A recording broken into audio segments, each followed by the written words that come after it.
I was listening to our NDP candidate here, and I just wanted to say I worked for Cedisa many years ago when I returned to Cornwall, and I worked here at CERC or Travis until the end of our fiscal year.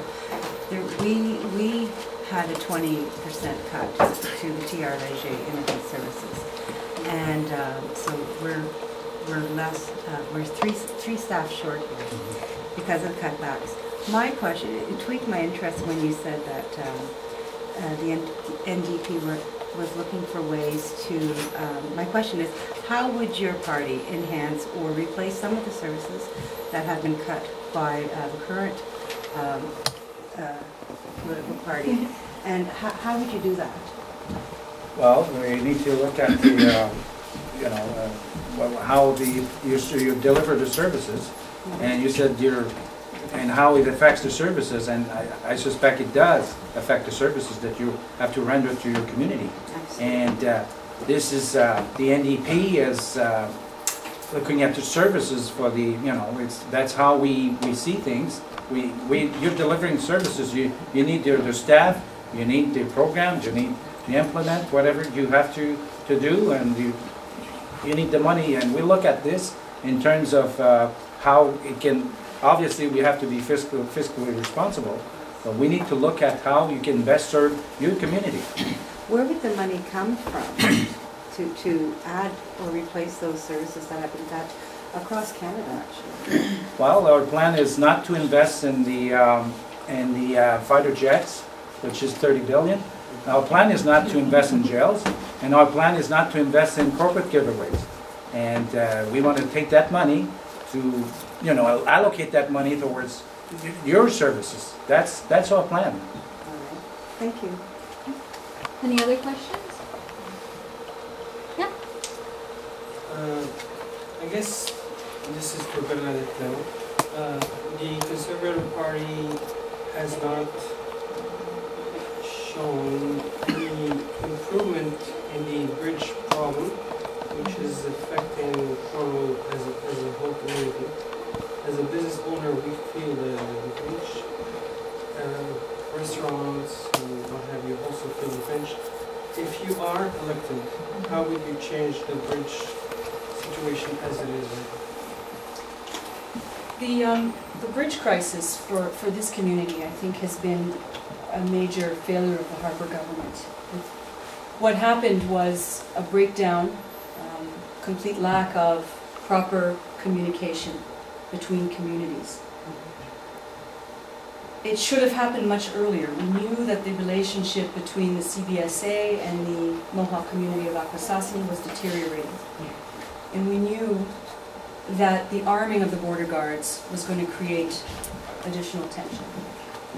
So when the crisis occurred, that was the time when there should have been political action taken.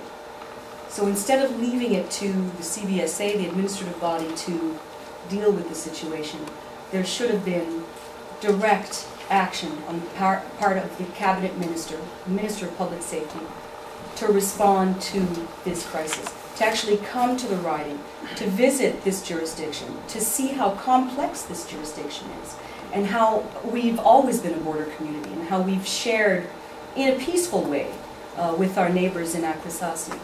And so there was a real lack of respect in terms of how that was treated. The minister should have been the one speaking to the Mohawk Council of Akwesasne and to the city of Cornwall as well. Because, of course, it affects the businesses here, it affects the relationship between our communities, and the business relationship and the businesses there as well. So what happened was the temporary borders went up and became less and less temporary, and again, there wasn't enough communication. We called, the Liberal Party called for, and I agree, for mediation, senior level mediation, to get everybody to the table. When you have a crisis, whether you have that in your workplace, whether you have that in your family life, the way to deal with that is to sit at the table and speak respectfully to the parties involved. And that's what did not happen in this case, at a political level, not just at an administrative level. And so, if elected, that's what I would do. That's what I have a Liberal government do, is to have conversations that are respectful at a political level. Speak on that I'd like, next. go ahead. After Wyatt, I'd like to make a comment as well. As immigrants, this is going to tell you something about the Canadian system. The natives were here first, and we call ourselves a multicultural society. But we have not yet understood their culture.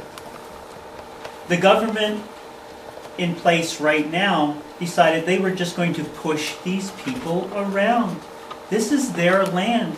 That's their nation. The same way they go to your nation and push people around. You have to go, when you're on somebody else's home and somebody else's land, you don't bring arms into somebody else's land. Period. You just don't. If you expect to be treated the way that you should be treated. The natives on Cornwall Island were disrespected.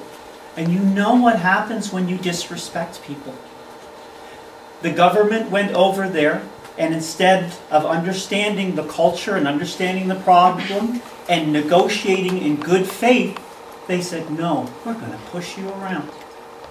Then they make up an element of fear. Where you come from, you understand an element of fear. And people who try to get you to do things out of fear, you don't want to be. That's why you're here in Canada. I believe that the Liberals agree with this, and the NDP agree that you treat people well. I've watched the Conservative Party. That's why I'm here today. I don't believe in politics of fear. I believe in open negotiations with people. I work on Akwesasne on a regular basis. They are good, intelligent people who have rights. And when we trample on people's rights, we're wrong, not them. Thank you. Thank you. Could I just ask what business you're in, what your business is? I'm a veterinarian. Okay. Because it's interesting your comment about the loss of business. When the border, when the crisis happened, and it happened because there was some people with weapons threatened the safety of the traveling public and of the personnel at CBSA. That's why the government decided to close that border. And for the safety of the workers and of the traveling public and of the residents of Akwesasne. And so the border, as you know, the port of entry was closed for 6 weeks. And there were some comments that businesses were losing quite a bit of business, etc. The various enterprises. So I went about to find out about business. Unfortunately, I never went to a veterinarian actually, but I went to many businesses. And you mentioned restaurants, and you actually mentioned some of the other retailers. Well, I was not able to find anyone who had suffered a loss of business. As a matter of fact, many businesses, including retail, reported quite an increase. Actually, a case in point, cigarette sales across in the various stores, including Giant Tiger, increased 30%. Home Depot, Giant Tiger, Canadian Tire, most businesses, actually restaurants like you mentioned, most of them actually reported at the same sales or increased sales. And when I tried to figure out, well, why is that? Some people were saying there was a loss. There is a heck of a lot more traffic from Canada goes to the States to purchase stuff and go to restaurants and that than vice versa. And so it would, that just makes common sense that of that case. And Mr. Wyatt mentioned, and the other thing is that my colleague Ms. Clement mentioned about political interference. When a government takes a political decision, this is an act of Parliament, that every border guard across Canada should be provided with a sidearm, because there's some very, very unsavory characters come across that border. They were had pepper spray at one time. This is what they were given to deal with terrorists, with people that were smuggling arms, with criminals. And when they got across here in Canada, or vice versa, even the police forces were intimidated by some of the weapons that these folks were using. So obviously pepper spray wasn't adequate. So the unions, for 10 years, by the way, 10 years asked to be armed. When we took power, we did a study, and it was deemed, we felt it was right, introduced it to Parliament. Parliament passed that law. Democratically, that CVSA should be armed at our border, ports of entry. So that decision was taken. We kept Akwesasne because of negotiations, like Mr. Walsh said. We kept it to the very last. And 10%, or this is a process over 10 years, and we armed them 10% per year kind of thing. So Akwesasne was the last to try, and there was many negotiations went on. However, it's an operational decision. Once a Parliament makes a decision, they say to the Army, for example, once it was decided to go into Afghanistan, they say to the Army, go and do what you have to do there to win that war. Politicians don't tell the Army how to operate. Politicians shouldn't tell the CBSA how to arm their guards. That's an operational decision. And that's how the decision was taken. Now, Ms. Clement said that the minister wasn't available. Actually, the minister's parliamentary secretary, Dave McKenzie, was given that sole file. He met with the mayor, he met with the Chamber of Commerce, he met with Akwesasne.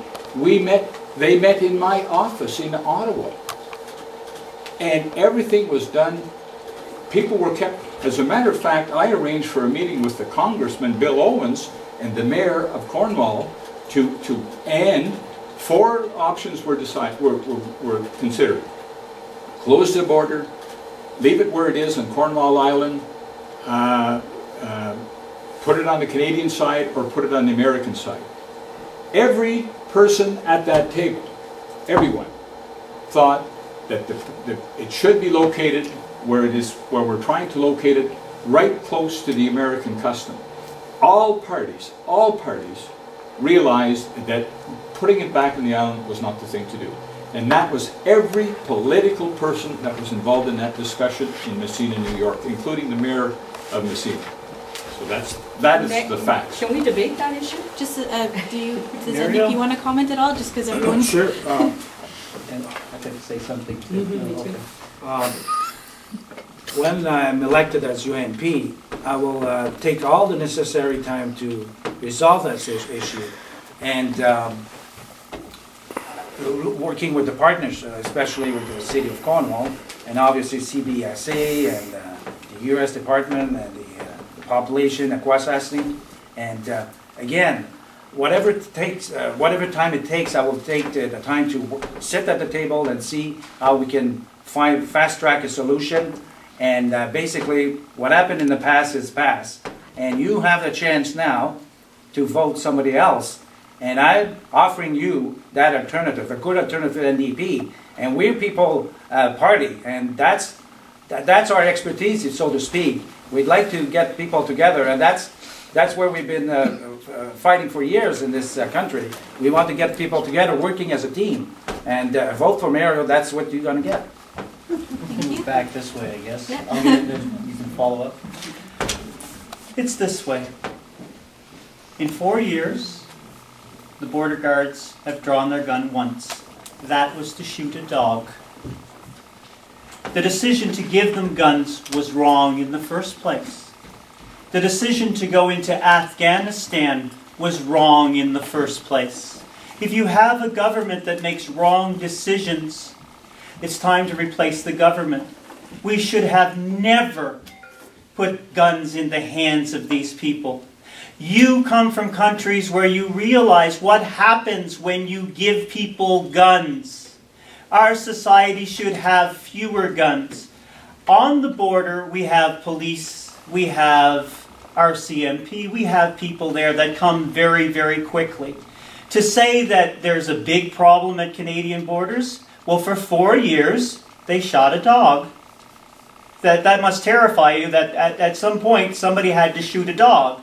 All of these thousands of people now are wearing guns, and they shot a dog in 4 years. They must have really needed those guns. These are decisions made by our Parliament that are wrong. And I would ask you, as new Canadians that realize what happens is when you're too free with guns, you have to realize what happens. Take the guns away from people. Stop the guns at our border. Don't add more fuel to the fire. More guns, people die. More escalation. I stand with the Mohawks and Nisosni who say, this is our land. More guns are bad. Mr. Lauzon used the words political interference. I have two different words, political action. This was not merely an operational issue. Once you have breakdown in communication, you then turn to the people that you, the Canadian people, have elected to represent them. So what you need is the involvement of a cabinet minister responsible for this file, coming to this riding and visiting and talking to people and getting involved, taking action, not interference, political action. The Mohawk Council of Akwesasne also elected people. They merit, they deserve the respect of having a cabinet minister speak to them directly. Elected people coming together to resolve an issue that is troubling to this community. That demanded that kind of attention and that kind of respect. Political action. Actually, just to follow up to that, that went on for 4 years, and it culminated in the Grand Chief of Akwesasne calling the minister, this public safety minister, Peter Van Loan, a liar on the lawn of Parliament Hill. When that happened, it became evident that the negotiations were not, were not producing any of the desired result. And we tried, as a matter of fact, beyond that. I publicly offered to arrange a meeting, as did the head of the CBSA, at a meeting that was held after the bridge was closed at the Holiday Inn, or at the Ramada Inn, and that overture was refused by the principals of Akwesasne. Every possible effort was made to resolve this, and let me just tell you this. This border crossing could still be closed now, thanks to some great work by the minister and by all his people, by the CBSA personnel and the city of Cornwall and a whole bunch of people, the goodwill of a whole bunch of people. It was only closed for 6 weeks. It's back up and it's operating, and you know what? Their rate of time that you wait is better than most right across Canada. And I have the utmost respect for the CBSA person. When they came back after 6 weeks, they were working under a little tent in the rain. That's how dedicated those folks were. This is it was a bad situation, but thanks to the CBSA and the goodwill of a whole bunch of people, including the city of Cornwall, Akwesasne, everybody worked. We made the best of a bad situation, and we're going to have a much better situation in the near future. Do you have a question from the audience?